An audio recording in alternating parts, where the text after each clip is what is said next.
Hello everyone, this is the Familiar DAVENER number 8, and I'd like to speak today about what's assumed to be a global custom, but not exactly. And that is the custom to add between Rosh Hashanah and Yom Kippur, including the chapter number 130 from Tehillim, starting with the words Shir, Hamalot, Mimamakim. It's printed at most machzorim, and I'm pretty sure that most people follow this custom of the Arizal and say it. However, there has been those that don't say it for halachic reasons. And that is actually very clearly written by the Magen Avraham in Shulchan Aruch. He says that there is a big problem with this custom, because the custom is not just to say it, but to say it in a certain place. And that is between Yishtabach and the bracha of Yotzer, or the first of the two brachot before Kriyat Shema. That is a very big problem, because, as everybody knows, when it comes to a war like we're fighting right now, every last person that can fight should go out to war. But when it comes to a milchemet reshut, not an obligatory war like this one, but a war that the king decides to fight for whatever reasons he has, then there's many people that are exempt, and one of them is the arei v'rachal levav, the person that's scared, which our sages interpret not just scared of war, that would bring down morale, but also scared because of the averot that he has. Because of his sins, he believes he'll be one of the first people killed in war.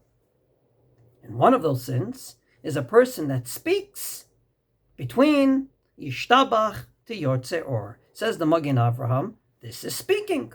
We're adding something between Yishtabach and Yotzer Or. The only thing that you're allowed to add is the half Kaddish and Baruch Hu, and we're adding chapter number 130.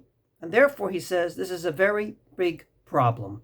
Indeed, there are those that answered the Magen Avraham, like the Teretz Kenim, and he said, listen, when the Gemara says that the person that's scared of Averos, namely speaking between Yishtabach and Yotzer, that's speaking about the weather, about politics. But when you actually say words from the Holy Book of Tehillim, that's not considered speaking. However, Rav Soloveitchik in his minyan was very wary of that answer and very wary of this custom. But because he was adamant not to stop customs of the Jewish people at a time when certain quote-unquote streams of the Jewish people were chiseling out things from the Siddur, he said that in his minyan they should say it prior to Yishtabach. So during the week they said it right after the Shir, Shirat Hayam, Az Yashir, and before Yishtabach. And on Shabbos and Yontiv they said it before Nishmat, because Nishmat is one long bracha ending with Yishtabach. So to sum up, some people have the custom to say it, and the Atzeretz Kenim says it's not an Aveira, it's not a sin, simply because you're not talking, you're saying holy words from the Holy Book of Tehillim. But the Magen Avraham was against it, saying that it is talking. It doesn't make a difference if you talk about the weather or you say words from the Book of Tehillim. It is considered something that you shouldn't say between Yishtabach to Yotzer Or. And Rav Soloveitchik made a compromise. He did say it, but not there, rather earlier. So that is the small controversy about Shir HaMa'alot, something that we've all taken for granted. You should know that it's not without controversy.